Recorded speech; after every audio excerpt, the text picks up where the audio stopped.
వ్రతశాల ఇది నా యేసు నివసించశాల.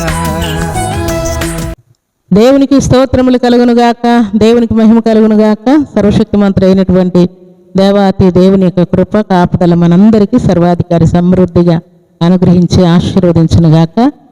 దేవుని సన్నిధానంలో చేరిన మనందరికీ సర్వాధికారి ప్రతి ఉదయం ఒక శ్రేష్టమైన వాక్కుని ఇచ్చినట్టుగా ఈ శుభ దినాన కూడా దేవుడు ఒక శ్రేష్టమైన వాక్కును మనకి ఇచ్చాడు. ప్రియులారా, ఆ మాట చదువుకుందాం. పరిశుద్ధ గ్రంథంలో నుండి 2వ రాజుల గ్రంథం 2వ అధ్యాయం 20వ వచనాన్ని చదువుకుందాం. అతడు క్రొత్త పాత్రలో ఉప్పు వేసి నా యొద్దకు తీసుకుని రండని వారితో చెప్పాను. దేవుడి శ్రేష్టమైన మాటలు దీవించి ఆశీర్వదించునుగాక. సర్వశక్తిమంతుడు అయినటువంటి దేవాతి దేవుడు, దేవుని సన్నిధానంలో చేరినటువంటి దేవుని ప్రియబిడలమైన మనందరికీ కూడా దేవుడి చక్కని మాట సెలవిస్తూ ఉన్నాడు. భక్తుడు అయినటువంటి ఎలీషా ప్రవక్త దగ్గరికి కొంతమంది వ్యక్తులు వచ్చి, అయ్యా, భూమి నిస్సారముగా ఉన్నది, ఎందుకంటే ఇక్కడ ఉన్నటువంటి నీళ్లు మంచివి కాదని చెప్తూ ఉన్నారు. అప్పుడు దైవజనుడైనటువంటి ఎలీషా ప్రవక్త ఒక కుండలో, కొత్త కుండలో ఉప్పు వేసుకొని తీసుకొని రమ్మని చెప్తూ ఉన్నాడు. ఒక కొత్త పాత్రలో ఉప్పు వేసుకొని తీసుకొని రండి అని ఉప్పు వేసి, ఎక్కడైతే నీళ్ళ ఊట ఉన్నదో అక్కడ ఉప్పు వేయండి అని చెప్పి పంపించాడు. అప్పుడు దేవుడు ఈ నీటిని బాగు చేసి ఉన్నాడు, కాబట్టి ఇక మీదట భూమి నిస్సారముగా ఉండదని ఆజ్ఞాపిస్తున్నాడు. దేవునికి స్తోత్రములు కలుగునుగాక. దేవుని సన్నిధానంలో చేరిన దేవుని ప్రియబిడలమైన మనమందరం కూడా మన జీవితాల్లో ఈ నీరు ఎలాగున చెడిపోయింది, ఈ నీరు బాగలేనందువలన భూమి నిస్సారముగా ఉన్నదని వారు ఎలాగున దైవజనునికి సెలవిస్తూ ఉన్నారో, దేవుని సన్నిధిలో చేరిన మన జీవితాలు కూడా చాలాసార్లు నిస్సారమైపోయి ఉంటాయి, చెడిపోయి ఉంటాయి, పాడై ఉంటాయి, పనికిరానిగా ఉంటూ ఉంటాయి. ప్రియులారా, అయితే దేవుడు ఇస్తున్నటువంటి మాట ఏంటంటే, మీరు లోకమునకు ఉప్పై ఉన్నారని దేవుడు ఆజ్ఞాపిస్తూ ఉన్నాడు. దేవుని సన్నిధిలో చేరిన దేవుని ప్రియబిడలమైన మనం ఉప్పుగా ఉన్నాము గనక, ఉప్పు దేవుని యొక్క వాక్యానికి, దేవునికి సాదృశ్యముగా ఉన్నది. దేవుని బిడ్డలు ఉప్పు గనక, రుచిగలవారు గనక, దేవుని యొక్క వాక్యము ఉప్పు గనక, రుచిగలది గనక, ఆ నిస్సారమైనటువంటి ఆ నీటిలో ఉప్పు వేయగానే ఎలాగున ఆ నీరు బాగు చేయబడ్డాయో, ప్రభు సన్నిధిలో చేరిన మన జీవితాలకు కూడా దేవుని యొక్క వాక్యము, దేవుని యొక్క మాట, దేవుని ప్రియబిడ్డలు, దైవ జనులు దీవెనకరంగా, మనకు ఆశీర్వాదకరంగా ఉన్నారని దీన్ని బట్టి మనం జ్ఞాపకం చేసుకోవాలి. అందుకే ఆయన ఇస్తున్నటువంటి మాట ఏంటంటే, కింద మాట మనం చదువుకుంటే అక్కడ 21వ వచనంలో, అనగా 2వ రాజుల గ్రంథం 2వ అధ్యాయం 21వ వచనం చదువుకుంటే, ఆయన అక్కడ ఉప్పు వేసిన తర్వాత ఆ నీళ్లు మధురముగా మార్చబడి ఆ భూమి కూడా ఇక నిస్సారముగా ఉండకుండా గొప్ప ఆశీర్వాదమును, దీవెనను కలుగునట్లుగా ఆ పరిసర ప్రాంతాలన్నింటినీ దేవుడు దీవించినట్లుగా వ్రాయబడింది. ప్రియులారా, ప్రభు సన్నిధిలో చేరిన మన జీవితాల్లో చాలాసార్లు దేవుడు నీటిని, అనగా చేదు నీటిని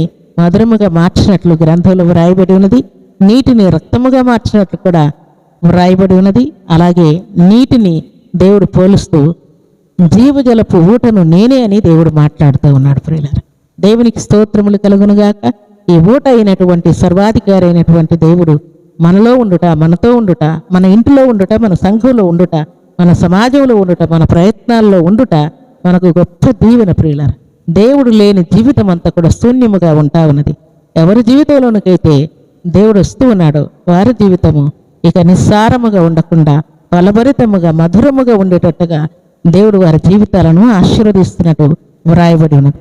ఈ శుభదినాన సర్వశక్తిమంతుడైనటువంటి దేవాది దేవుని సన్నిధిలో చేరిన మనమందరం జ్ఞాపకం చేసుకోవాలని సర్వసత్యం ఏంటంటే, దేవుని బిడలమైన మన జీవితాలు చాలాసార్లు కొన్ని సందర్భాలలో లోక సంబంధమైన, శరీర సంబంధమైన శోధనలో చిక్కుకొని అపవాదికి చోటిచ్చి దేవుని యొక్క దీవెనను కోల్పోతూ ఉంటాం. ప్రియులారా, అందుకే భక్తుడైనటువంటి ఎలీషా ప్రవక్త ఇక్కడ ఒక చక్కని మాట పలుకుతూ ఉన్నాడు.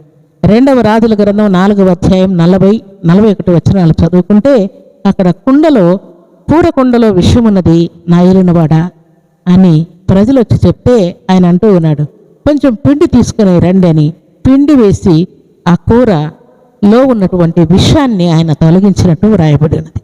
ప్రభు సన్నిధిలో చేరిన ప్రభు బిడ్డలమైన మన జీవితాలు విషముతో నిండి ఉన్నాయేమో, కోపంతో నిండి ఉన్నాయేమో, అసూయతో నిండి ఉన్నాయేమో, కుట్రతో నిండి ఉన్నాయేమో, పాపంతో నిండి ఉన్నాయేమో.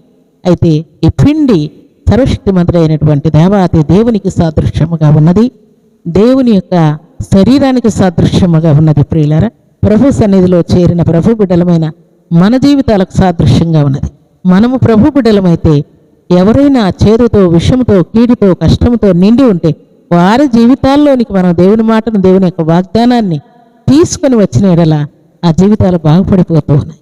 ఆ కూరలో విషం ఉన్నటువంటి ఆ కూర అంతా కూడా బాగుపడిపోయింది. పిండి వేయగానే అది తినడానికి వీలుగా అనేకులకు కడుపు నింపడానికి ఆశీర్వాదకరంగా అయిపోయింది. ప్రియులారా, ప్రభు సన్నిధిలో చేరిన మన జీవితాలు కూడా ఆశీర్వాదకరంగా ఉండాలని, అనేకులను బ్రతికించే వారముగా మనం ఉండాలని పరిశుద్ధాత్మ దేవుడు కోరుకుంటున్నాడు.